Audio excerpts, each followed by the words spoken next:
Buenas tardes, estimados compañeros. ¿Me escuchan en San Pedro? Se escucha, Pastor. Muchas gracias, profesor.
Buenas, compañeros en San Pedro Sula.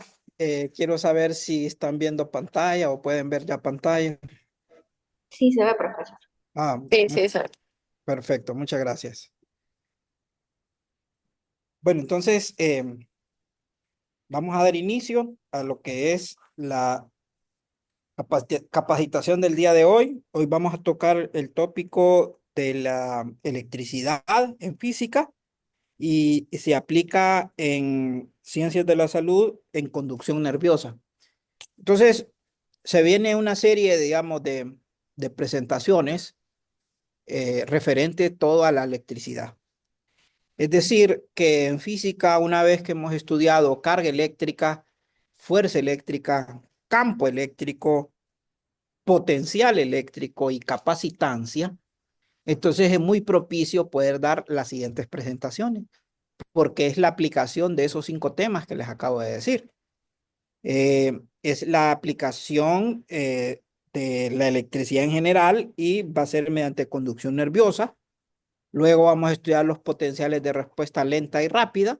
Luego estudiaremos lo que es el electrocardiograma y por último la fibrilación y desfibrilación ventricular.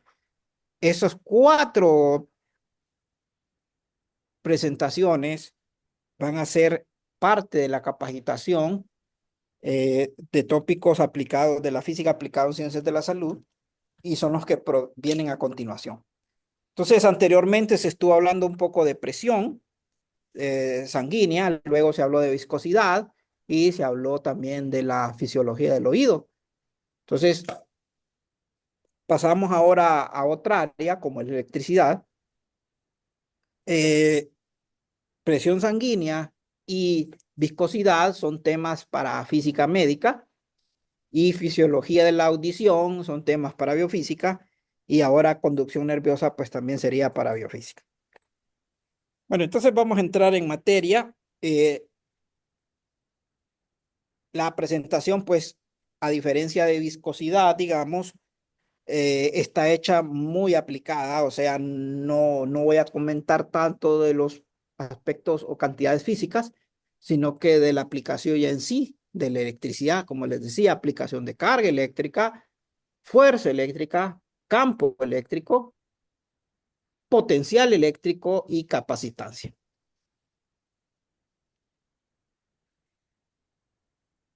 Bueno, vamos a decir entonces que el sistema nervioso del cuerpo humano es el responsable de nuestra recepción de los estímulos externos y eso es a través del medio de los sentidos. Por ejemplo, el tacto. Todas estas redes nerviosas, ¿verdad? Se pueden transmitir a base de señales y esas señales pues tienen un componente físico fuerte que lo explica, como lo es el potencial de acción que hablaremos más adelante. Por ejemplo, ¿verdad? Cuando nosotros tocamos, por ejemplo, algo caliente o, por ejemplo, una candela, vamos a sentir que nos quemamos, inmediatamente quitamos el brazo. Pues todo eso son transmisiones nerviosas. Un nervio típico, pues, consiste en un haz de celdas nerviosas llamadas neuronas, dispuestas de maneras parecidas como a la red telefónica, donde si nosotros agarramos una de esas cajas donde se encuentran la central telefónica, vamos a ver esa inmensidad de cables que están interpuestos entre sí. Entonces, más o menos a eso se parece lo que son las redes nerviosas o llamadas neuronas.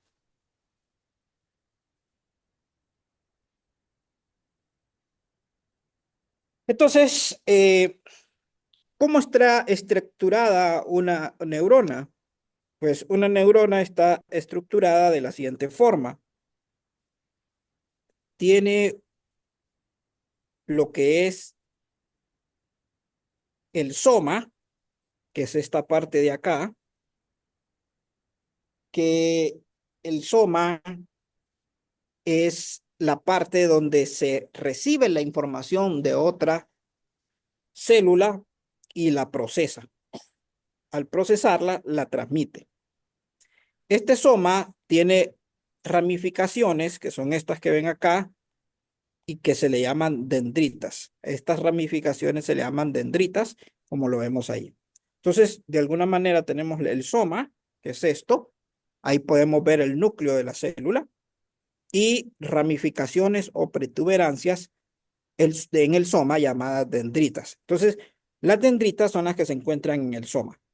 No las vamos a confundir con la otra parte, que aquellas son las terminales sinápticas. El otro extremo, que también hay ramificaciones parecidas a las dendritas, estas se le llaman terminales sinápticas.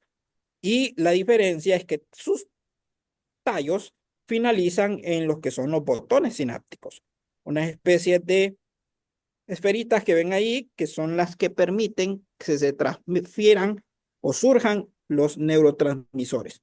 Y esta parte de acá, que es muy importante dentro de una célula nerviosa, y es el axón. Este tallo que vemos aquí es lo que conocemos como el axón. Entonces, así, digamos, de una manera básica, podemos clasificar lo que es una celda nerviosa o una célula nerviosa. Repito, el soma, las dendritas, el axón, las terminales sinápticas.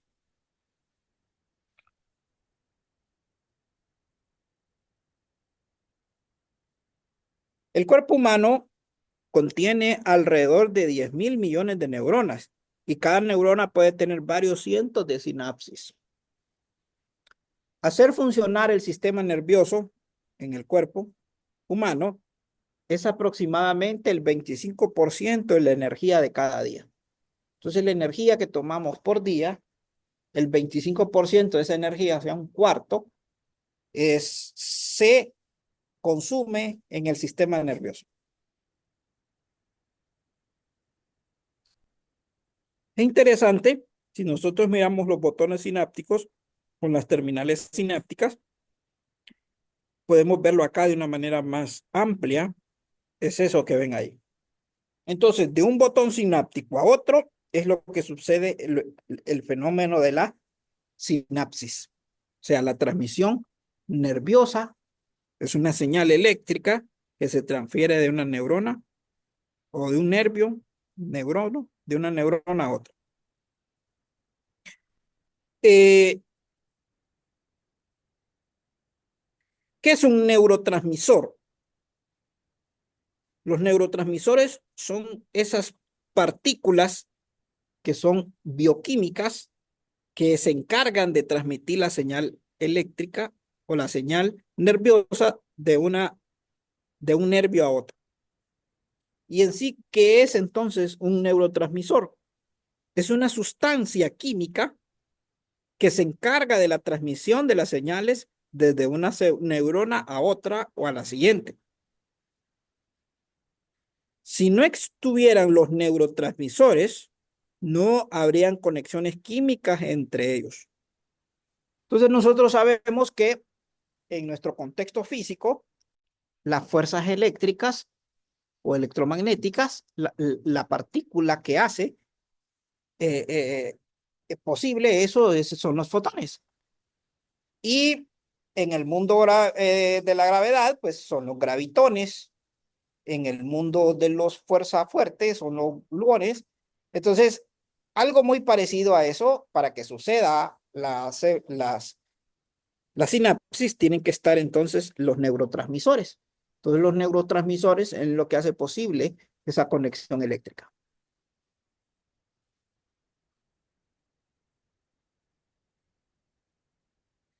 Digamos que los neurotransmisores se liberan desde las vesículas sinápticas en la extremidad de una neurona presináptica. Esto ocurre durante la propagación del impulso nervioso, o sea, durante la propagación del potencial de acción. Esto atraviesa el espacio sináptico y actúa cambiando el potencial de acción de la neurona. Entonces, más o menos ahí podemos ver una recreación de una imagen, cómo se puede dar, digamos, ese proceso químico eléctrico.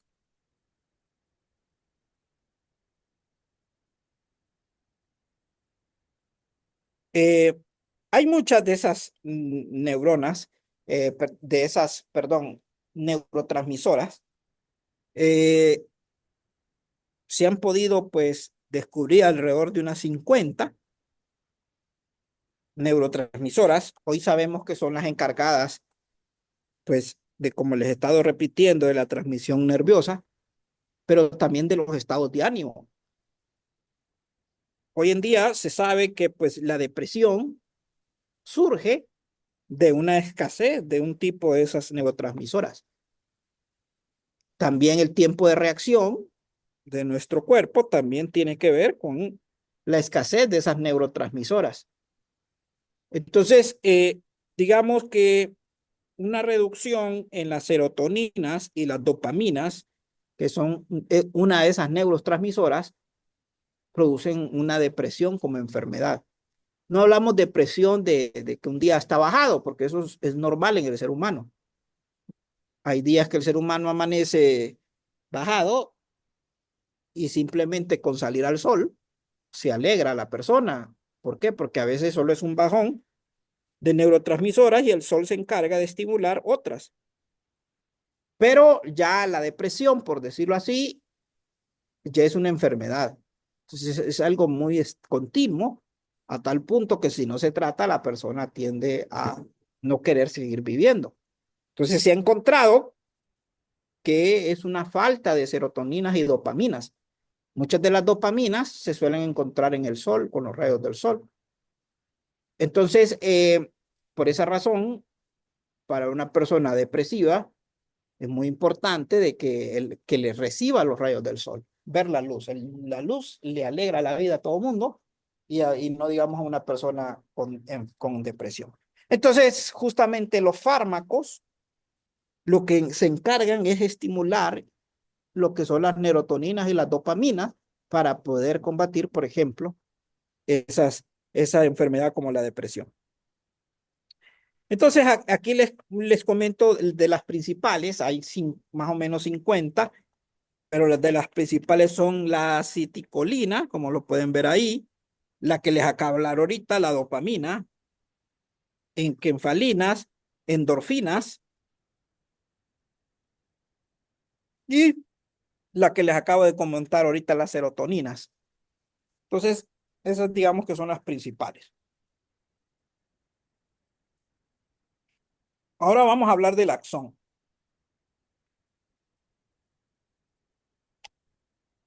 Bien, el axón, si ustedes se recuerdan, es el tallo que forma la célula nerviosa. Este tallo que vemos aquí es lo que se le conoce como el axón. Entonces, si nosotros le damos un corte transversal al axón, podemos ver que tiene más o menos esta forma que vemos acá. O sea que el axón más o menos tiene una configuración cilíndrica, una especie de tronco, que si cortamos el tronco en un árbol, lo que vemos son los anillos del árbol. Entonces aquí más o menos vemos esto. Entonces, a lo que separa al mundo exterior del mundo interior de la célula se le llama membrana celular, que es esta que ven acá. Todo esto se le llama la membrana plasmática específicamente. Entonces, la membrana plasmática es la que se encarga de separar a la célula del exterior al interior de la célula.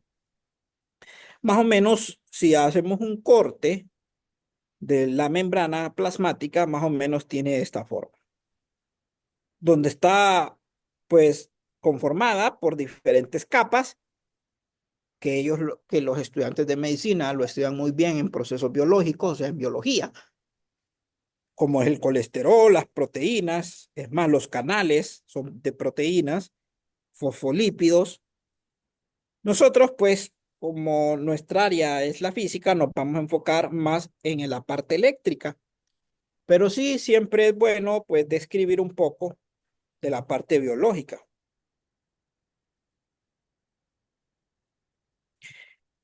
A esta se le denomina membrana plasmática, no solo membrana, porque la célula pues tiene diferentes membranas. Otra membrana es la que separa el soma, por ejemplo, del núcleo. Pero para referirnos a la membrana plasmática es la que separa del exterior al interior de la célula.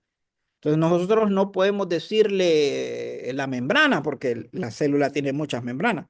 Tenemos que ser específicos y decir la membrana plasmática.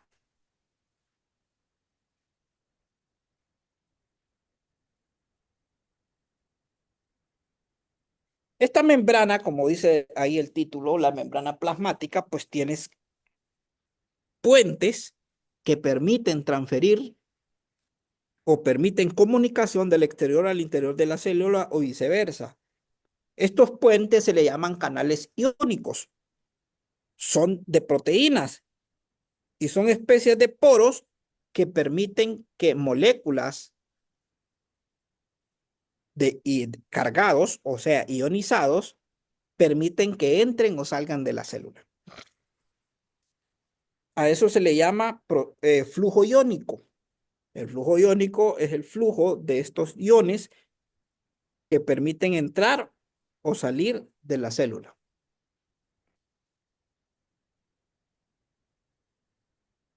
Más o menos ahí podemos ver otra recreación de estos canales que permiten esa comunicación entre el mundo extracelular y el mundo intracelular. Esto que están viendo aquí es un canal de doble vía. que se le conoce bomba de sodio-potasio.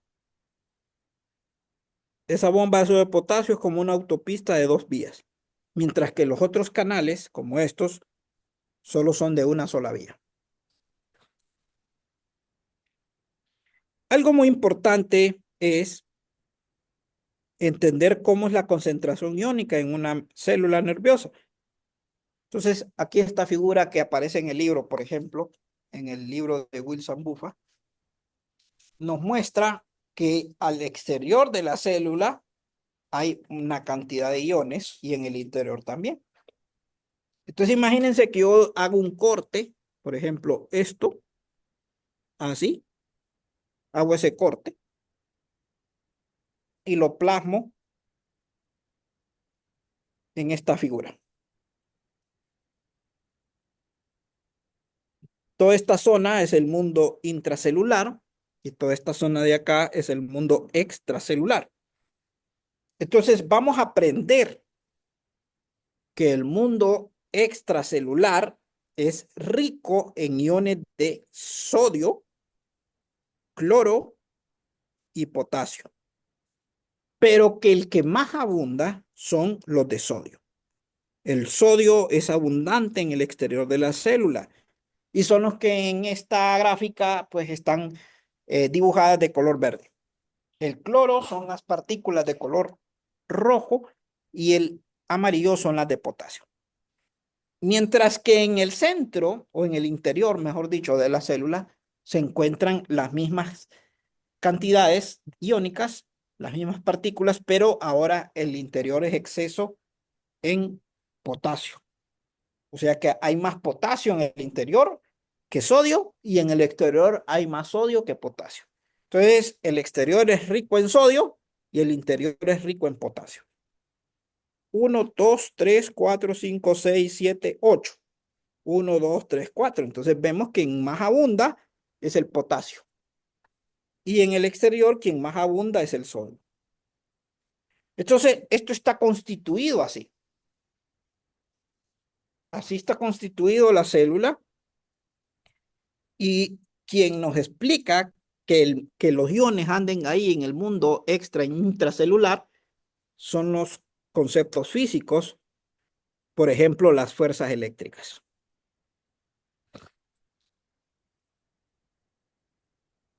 Entonces, aquí hay un diagrama menos estético, digamos, de una célula nerviosa, pero de alguna manera nos sirve entender el axón con sus iones. En este otro gráfico, el sodio es el rojo y el potasio es el azul.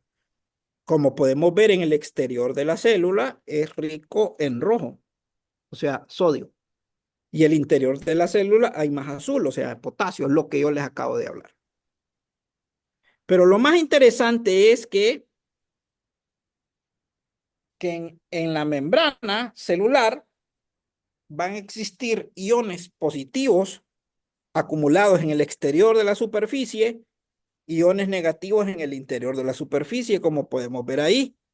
Entonces, eso lo podemos hacer análogo o compararlo, mejor dicho, con una batería con polaridad positiva y negativa o un capacitor que sea cargado positivo y negativo, donde la membrana viene siendo el dieléctrico del capacitor. ¿De acuerdo? Entonces, por eso es bien oportuno explicar este tema después de que se haya estudiado capacitancia.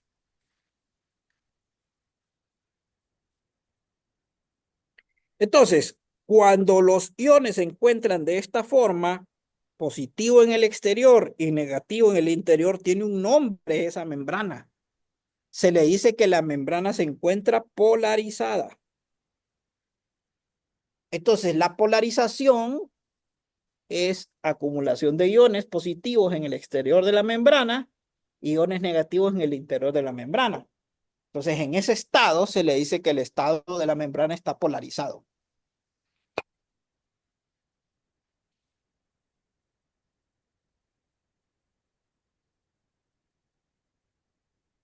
Y aquí es donde entra ya la parte física, donde nosotros podemos reforzarle a los muchachos y decirle, ah, es por esto, miren, por esto y por esto. Por ejemplo, nosotros la membrana, que ya la podemos ver acá de una manera un poco más detallada, siempre el sodio rico en el exterior y en el interior rico el potasio. Entonces, ¿por qué se polarizan las células con positivo y negativo? Entonces sabemos qué pasa con los iones positivos y negativos. Se produce una fuerza eléctrica de atracción. Entonces los iones se tienden a atraer. Entonces la membrana está polarizada gracias a las fuerzas eléctricas. Entonces el modelo físico que nosotros podemos ver en una membrana es prácticamente este que ven acá. ¿De acuerdo? Y eso es lo que nosotros les explicamos en clase. Entonces lo más interesante es poder explicar esto en teoría, en la clase, pero hacerlos aterrizar con la membrana celular, que es lo que el médico, por ejemplo, si estamos hablando de los de medicina, ocupa en su formación como médico. O sea, biofísica es una carga, es una clase o asignatura de fundamentos para ellos. No es clínica, como les acostumbro a decir, es de fundamentación. Entonces, ellos, si entienden los fundamentos, van a poder entender la parte clínica. Pues muchos de los fármacos se aplican según el entendimiento de su fundamentación biológica. Entonces, si yo tengo cargas positivas y negativas, sabemos que se genera una fuerza, pero al mismo tiempo sabemos que hay un campo eléctrico. Y obviamente la membrana pues tiene una separación, o sea, una longitud y un modelo muy simplificado de diferencia de potencial es que es el campo eléctrico por el desplazamiento de las líneas de campo. Sabemos que eso es una integral y un producto punto, pero como son para estudiantes de medicina, pues no lo vamos a hacer tan formal, ¿verdad? Porque sabemos nosotros que la diferencia de potencial es esto. Un producto punto por un diferencial de longitud sobre una curvatura. Entonces, pero de alguna manera, y poder aterrizarlo, es algo simplificado como esto, y decirles que el campo eléctrico, por el desplazamiento que sufren las líneas de campo, genera una diferencia de potencial entre ellas. Y esa diferencia de potencial es una diferencia de potencial que aparece en la membrana celular. Entonces, si fueron observadores en el primer diagrama, en este, en el que el búfalo muestra, inmediatamente nos dice que ahí hay una diferencia de potencial, ¿lo ven? Entonces, entre esto y esto existe una diferencia de potencial, pero es debido al cambio bioeléctrico que se encuentra en la membrana. Y el espesor de la membrana multiplicado por ese campo me produce esa diferencia de potencial.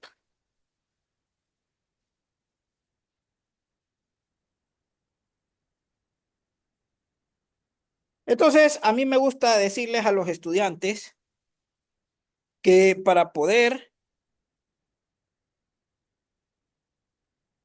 determinar la diferencia de potencial en una membrana hay dos caminos. Uno de ellos es el que les acabo de mostrar, explicado a través del campo eléctrico, y el otro de ellos es simplemente restando los potenciales.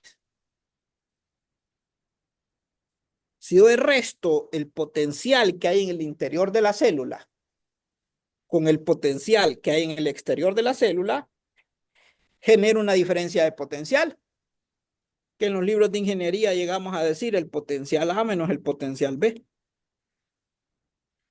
Pero también esa misma diferencia de potencial la podemos obtener a base del campo y el desplazamiento de las líneas de campo.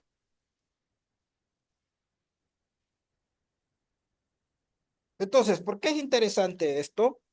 Porque nosotros podemos decirle a los muchachos, cuando les explicamos cargas puntuales, tengo una carga puntual Q, esa carga puntual Q genera un potencial a una distancia R en un punto cualquiera.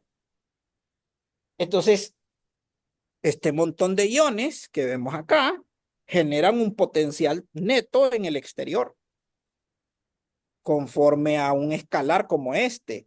Entonces, si sumamos toda esa distribución, de alguna manera va a generar un potencial en el exterior y otro potencial en el interior. Entonces, la diferencia de potencial que hay en la membrana simplemente es la resta de esos dos potenciales.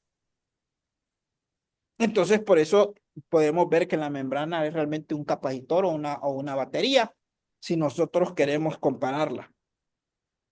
Entonces, a mí me gusta decirles que es una batería con polaridades positivo y negativo, como lo vemos en las baterías. Entonces, aquí está el segundo camino. El primer camino es este y el segundo es este.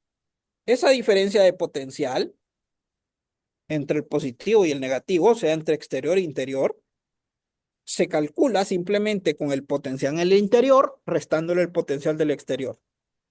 Y eso es la diferencia de potencial. Aproximadamente en los seres humanos, cuando la membrana está polarizada, que ya saben cómo es, positivo o negativo, el potencial en los seres humanos es de menos 70 milivoltios. Menos 70 milivoltios el potencial de la membrana. O sea, yo resto el interior con el exterior y eso da negativo 70 milivoltios. Entonces, es algo muy chico, pero existe. Cosas que, por ejemplo, el electrocardiograma puede, digamos, mostrar esos potenciales. O un miograma, o un encefalograma, dependiendo de la zona donde se ejecute. Los miogramas para los tejidos musculares esqueléticos, el encefalograma para el cerebro y el electrocardiograma para los músculos cardíacos. Pero de alguna manera son instrumentos que validan de que las células emiten potenciales y las células nerviosas no es la excepción.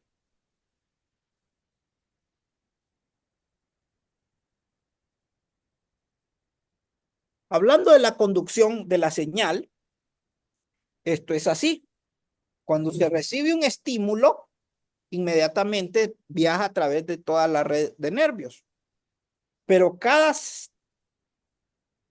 célula nerviosa cambia su potencial de acción o su potencial de la membrana cuando se transmite la señal desde el soma, desde las dendritas que llegan al soma, el soma lo procesa al axón y el axón a las terminales y botones sinápticos hasta pasar a la siguiente. Y así sucesivamente. Entonces, aquí vamos a hacer de hecho que viene una señal nerviosa a través de los neurotransmisores, recuerdan de ellos, llegan a los botones lo transmiten a las dendritas al soma, el soma procesa la información y la manda al axón, el axón a las terminales sinápticas hasta transferir a la siguiente neurona. Pero mientras ese estímulo se va dando, este potencial que yo les decía de menos 70 milivoltios y es únicamente cuando las polarizaciones están más menos, varía. O sea, este potencial solo es cuando la membrana está polarizada más menos y está, se le dice en reposo, está reposando sin estímulos, es menos 70 milivoltios. Pero a medida de que sufre la conducción nerviosa, entonces este potencial varía en el tiempo. Y varía conforme a un flujo iónico. ¿Qué quiere decir? Que aquellos iones que vimos al inicio, tanto el sodio y el potasio, que son los difusibles, se le dice, que son los que se pueden transmitir, solo es el sodio y el potasio en una célula nerviosa, hacen alterar el potencial de las membranas y por eso cambia. Entonces, en unas zonas se encuentra amarillo, que quiere decir reposando. Luego entra lo azul, que quiere decir que hubo un cambio del iónico entre el exterior y el interior de la célula. A eso se le llama despolarización. Luego lo rojo, que hay otro cambio en esas membranas que se llama repolarización y hasta nuevamente volver a reposar. Entonces, una vez que hace ese proceso, se dice que se ha transmitido el potencial de acción. Entonces, ¿cuáles son las tres etapas del flujo iónico? Lo amarillo, que es el potencial en reposo, o sea, la membrana está en reposo. Lo azul se le dice despolarización celular y lo rojo se le dice repolarización celular. Entonces, esos son los estados de la conducción nerviosa y son los estados que a nosotros nos interesa que el estudiante de ciencias médicas entienda, porque es lo que van a ocupar ellos en fisiología. Porque todo esto que estamos dando es competencia nuestra de los físicos, porque somos los que entendemos qué es la diferencia de potencial. Somos los que entendemos qué es el potencial eléctrico. Somos los que entendemos qué es el campo. Entonces va a ser muy difícil a un médico poderle explicar muy bien esta parte de conducción nerviosa, sino que los obligados somos nosotros de física en darle los fundamentos. Digamos que el médico cumple su parte. Nosotros somos los que no estábamos cumpliendo la nuestra. Es decir, se los cuento porque los muchachos me cuentan que dándolo con esta visión, que ellos han aprendido mucho mejor en física que en fisiología, porque en fisiología el médico se los da muy rápido.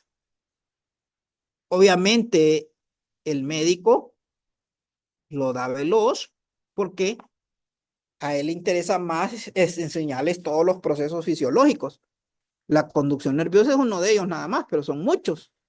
Pero donde ellos tienen que aprender muy bien el proceso de la conducción nerviosa es en biofísica.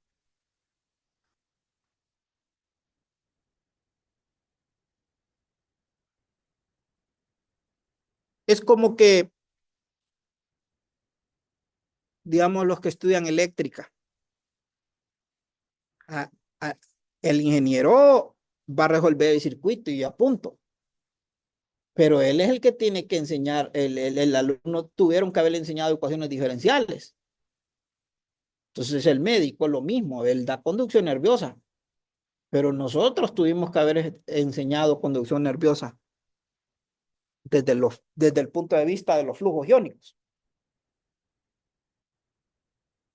Bueno, entonces no olviden esos tres estados porque es lo que viene ahora y trataré de hacérselos transmitir de una manera entendible para que ustedes a su vez puedan transmitírselos a sus estudiantes.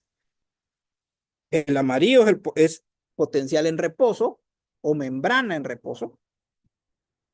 El azul es la despolarización. El rojo es la repolarización. Entonces entendamos eso ya desde el punto de vista de los flujos iónicos. Bien, entonces ahí les presento el reposo. La membrana en reposo. ¿Cuánto es el potencial en la membrana en reposo? Decíamos, menos 70 milivoltios. ¿Cuándo la membrana está en reposo? Cuando el exterior de la célula es positivo y el interior de la célula es negativo. Eso significa que está reposando. Pero cuando entra un estímulo, miren, a la célula, ahí está el estímulo, miren la flecha del estímulo, cómo va viajando, miren. Cuando entra el estímulo, ¿qué pasa? Los canales que les decía a ustedes de sodio, ¿se acuerdan? Nos vamos a ir a la membrana que estudiamos al inicio. Entonces, estos canales, hay unos que permiten solo el paso de sodio. Entonces, digamos que esto, de alguna manera, estos canales de manera selectiva, dejan pasar solo el sodio. Se abre el canal de sodio y entran iones de sodio hacia el interior de la célula. Dejan pasar los iones de sodio hacia el interior de la célula. Entonces, es esto que está acá, miren. Digamos que estas moléculas o partículas de sodio entran hacia el interior de la célula. Entonces, lo que antes era positivo, ahora queda negativo. Y lo que antes era negativo, ahora queda positivo. Por el flujo iónico que atravesó la membrana a través de los canales de sodio. ¿Por qué se le llaman canales de sodio? Porque son los canales que solo deja pasar al sodio. Esto es algo selectivo. Pero también es la bomba fotopotásica. También deja pasar, pero al revés. Y eso es lo que vamos a ver más adelante. Muy bien, Luis. Así es. Entonces, cuando entra el sodio, como lo pongo en la figura, vemos ahí la flecha, el sodio entra hacia el interior de la célula. Y entonces ya el exterior queda negativo y el interior queda positivo. Esto es lo que se le conoce como despolarización. Entonces, ¿se acuerdan? Lo amarillo es lo reposo y lo azul es lo despolarizado. ¿Y qué significa despolarizado? Menos en el exterior, positivo en el interior. ¿Por qué? Porque entró ¿quién? Miren las direcciones. Entró el sodio. Y eso es una despolarización cuando entra el sodio. Ahí está. Entonces, al variar el potencial en el exterior y el potencial en el interior por el flujo iónico que hubo, obviamente la diferencia de potencial tiene que cambiar. Y se dice que la diferencia de potencial cuando va en despolarización va aumentando. Entonces el potencial aumenta. ¿De acuerdo? Muy bien. ¿Hasta qué valor? Hasta positivo 30 milivoltios. Entonces de menos 70 sube hasta positivo 30. Entonces si yo hago el gráfico que muestra el mismo libro, el CIR, perdón, el BUFA. Si hago el gráfico, más o menos es así.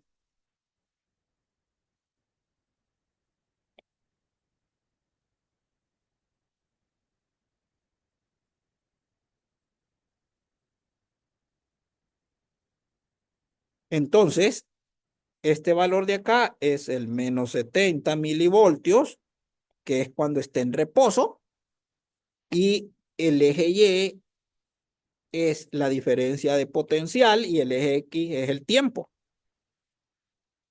Entonces, cuando se despolariza la célula, empiezan a entrar iones de sodio al interior de la célula y lo que hace es que el voltaje empieza a aumentar hasta llegar a 30 positivo milivoltios. Cuando llegamos a positivo 30 milivoltios, se cierra el canal de sodio y no pasa más. Entonces el voltaje deja de aumentar. ¿Qué pasa entonces cuando se cierra el canal de sodio? Se abre el canal de potasio y deja pasar ahora potasio del interior hacia el exterior de la célula. Y entonces, ¿qué hace? Que lo que antes era negativo, el potasio lo vuelve positivo. Y lo que era positivo en la despolarización queda negativo otra vez. Entonces queda como cuando la neurona estaba polarizada nuevamente. Pero como no es el estado de reposo, sino que es un estado diferente, se le llama repolarización, porque es otra vez que se volvió a polarizar. Está más o menos otra vez, pero no en reposo, sino que excitada la célula.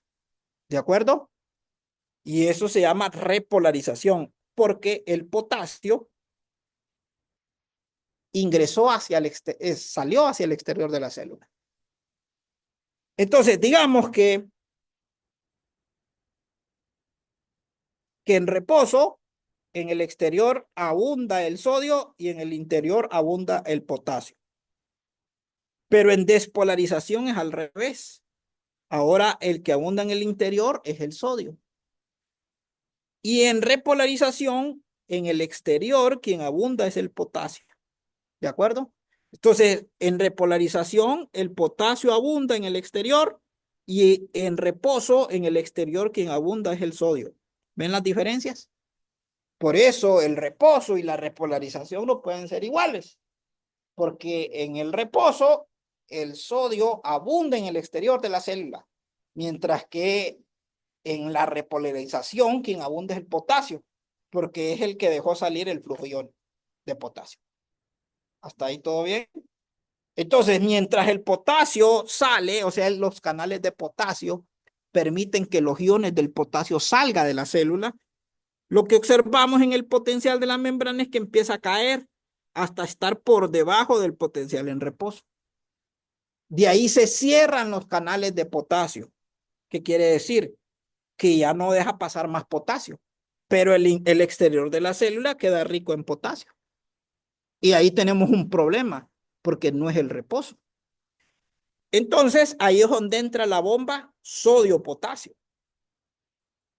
Y la bomba sodio-potasio lo que hace es regular los iones otra vez, o sea, la bomba sodio-potasio lo que hace es reiniciar el sistema.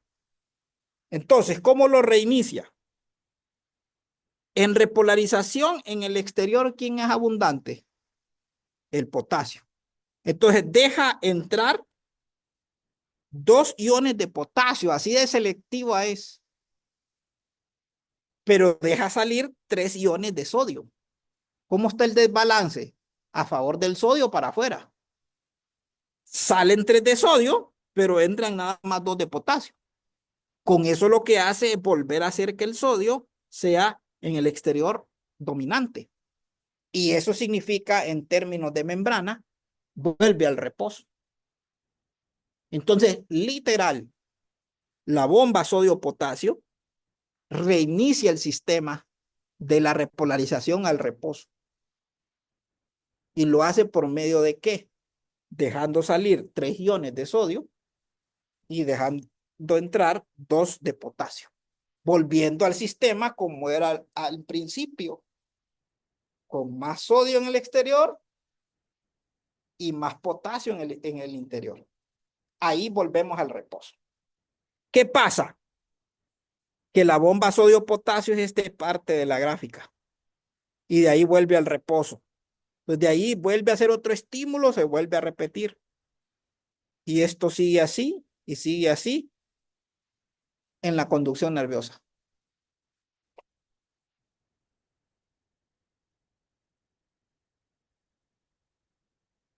Esto que quedó resultado es sencillamente que no hay estímulo. Sí, cuando está aquí en esta parte es que no hay estímulo, está en reposo, pero si se estimula vuelve a despolarizarse y así sucesivamente.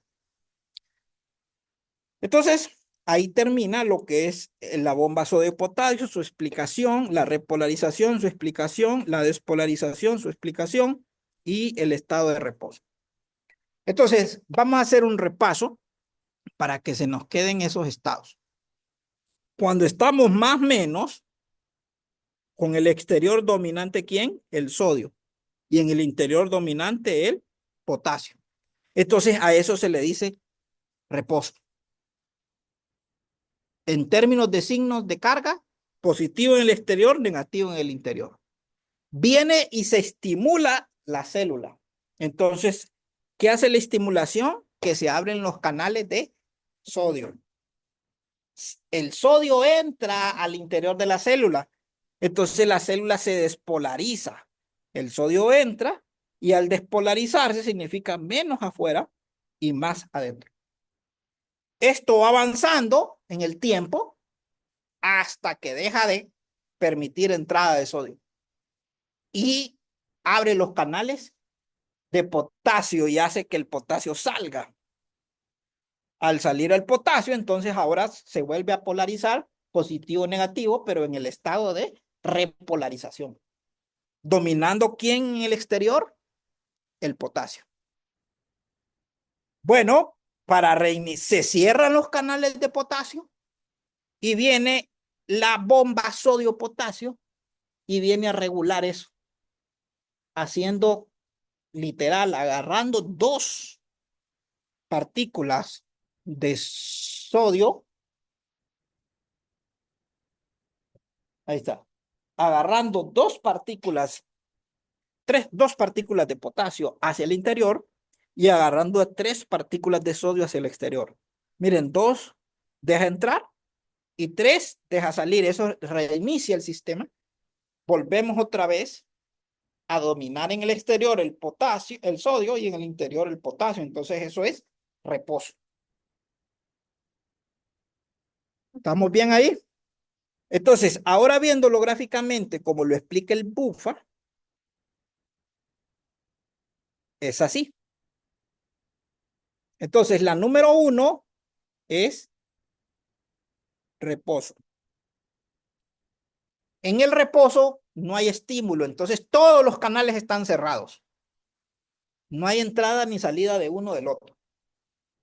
¿De acuerdo? De ahí, ¿qué pasa? Viene el estado 2. ¿Cuál es el estado 2? La despolarización. Se despolariza. ¿Y qué significa despolarizar? Que se abren los panales de sodio y entran al interior de la célula. Toda esta región 2, el voltaje aumenta de menos 70 hasta positivo 30 milivoltios y todo es despolarización. Eso está en el BUFA, solo que nosotros no lo explicábamos así y eso es lo que estamos aprendiendo. Número 3, ¿qué pasa ahora en el 3? Se cierran los canales de sodio, pero deja salir los de potasio, entonces el potasio sale, ¿miren? Y al salir el potasio, ¿qué significa? Que se encuentra ahora la célula en repolarización.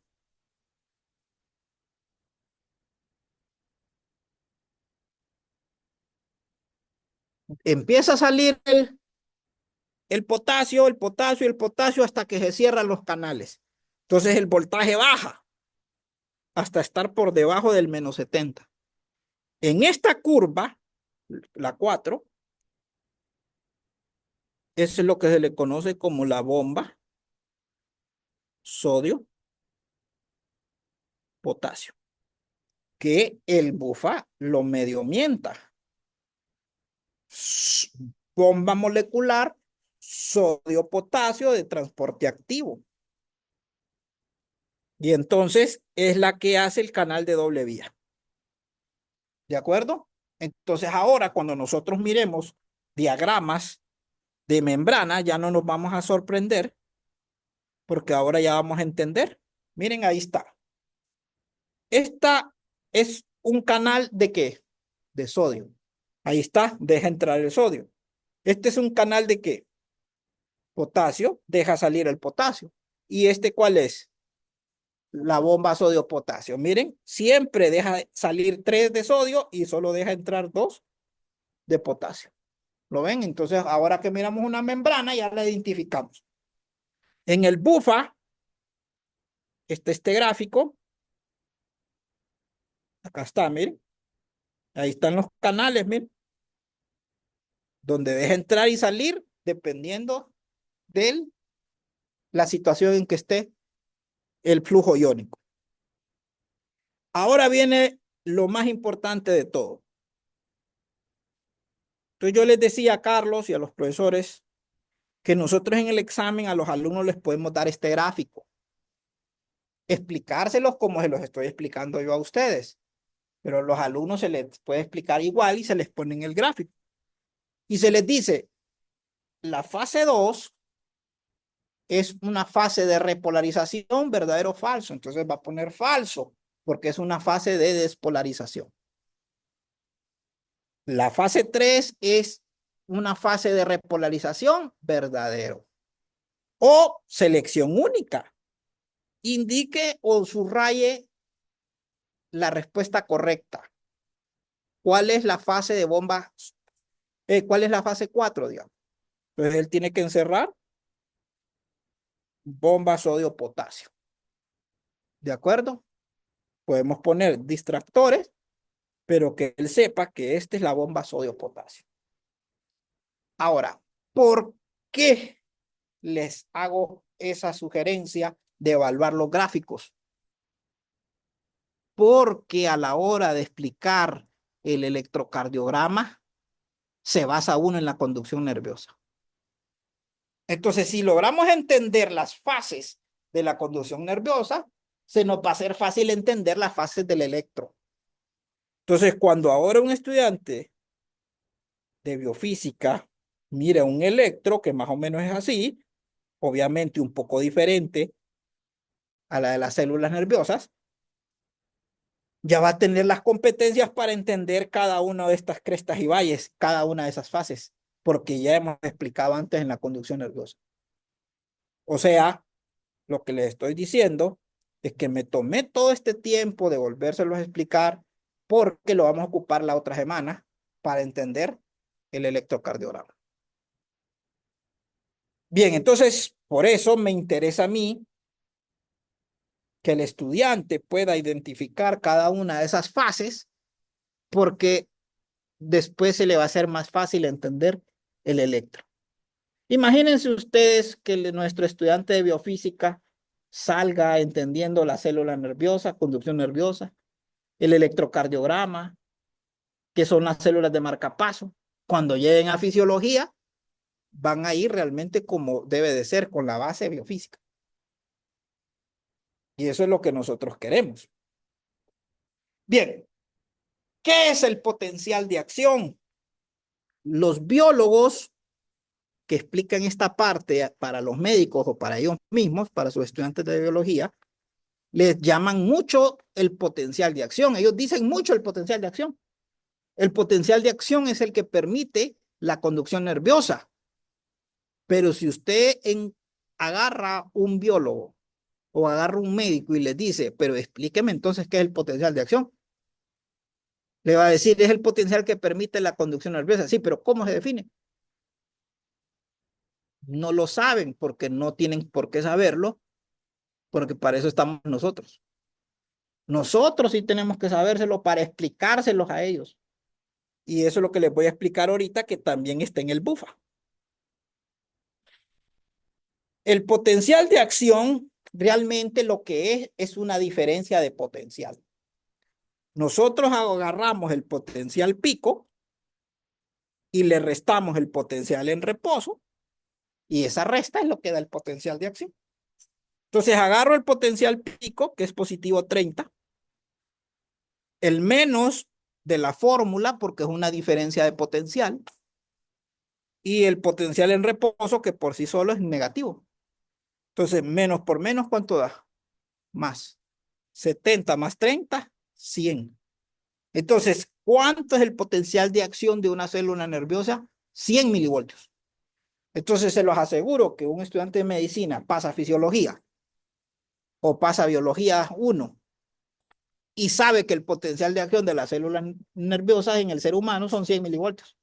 Pero pregúntele usted, ¿pero cómo se definen? No lo sabe. Pero ya ustedes están para explicárselo.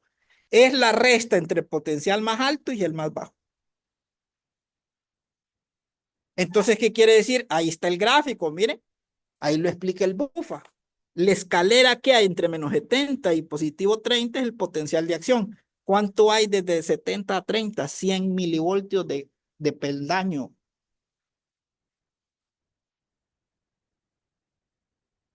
Desde menos 70 a positivo 30, ¿cuánto hay de diferencia de voltaje? 100 milivoltios. Entonces, ese es el potencial de acción y con eso termino la presentación de conducción nerviosa. No sé si hay preguntas allá en San Pedro, comentarios o acá aquí en Tegus.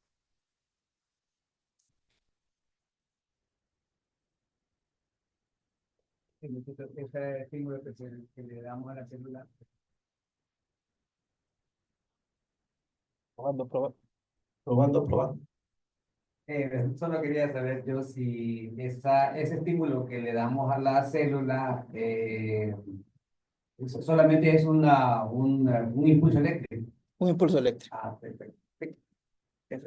Un impulso eléctrico que que lo vemos en muchas partes de nuestro cuerpo, ¿verdad? La visión, la audición, el tacto, el razonamiento, todo eso funciona o se transmite a través de la conducción nerviosa. Cuando la luz pasa hacia los conos y bastones, hacia el ojo interno del ojo, llega al nervio óptico. Y el nervio óptico al final es sinapsis. Cuando el sonido pasa hacia el canal auditivo, llega hasta la cóclea, a las células ciliares. ¿Qué pasa después? Lo que habló el profesor Ricardo, el potencial de acción. Las células ciliares empiezan a vibrar, o sea, las vibraciones se transforman en impulsos eléctricos hasta llegar al canal auditivo. Entonces, el cerebro lo procesa después como un sonido. Pero toda esa conducción eléctrica es sinapsis. Es por los de San Pedro, para que escuchen. Bueno, la verdad que solo sería una preguntita referente quizás a lo último que habló de la bomba sodio-potasio. Entiendo el por qué tiene que ser tres entradas de sodio y dos de potasio, ¿sí? ¿Verdad? Sí, Para generar nuevamente la condición de reposo. Pero, ¿por qué tiene que ser tres dos? O sea, eso es ya cuestión de la naturaleza de la... esa ya es naturaleza, eso ya es la evolución nuestra, que así se estableció, la naturaleza así lo hizo. Sí, y entonces usted va a ver en todo gráfico bombas de potasio y le va a salir así, porque así se ha observado. Por eso se dicen que son selectivas, pero al final ahí va el ADN. Son selectivas, pero dejando entrar, salir 3 de sodio y dejando entrar 2 de potasio. Siempre. Es esto que está acá. Sí, ya es algo de la naturaleza. Profesor, una consulta. Sí, Los datos numéricos que vimos, por ejemplo, del potencial de acción y todo, aplica en este caso para neuronas, ¿cierto? O sea, si quisiéramos extrapolar esa información para células cardíacas, serían otras métricas, ¿verdad? Según lo que... sí, Sí, ¿verdad? así es, Ok, profesor. Digamos, el cálculo es el mismo, lo que van a variar son los potenciales. correcto, correcto. Digamos, el pico ahora en una cardíaca es positivo 20 y el del reposo es negativo 90. Pero, como les decía hoy, entendiendo esto, la otra semana con las cardíacas es prácticamente lo mismo, solo cambian los valores, pero el potencial de acción es el mismo, es 110. De, de menos 90 a positivo 20, 110 el salto. Pero así es, profesor. Listo, muchísimas gracias. Muy bien. ¿Alguna otra pregunta?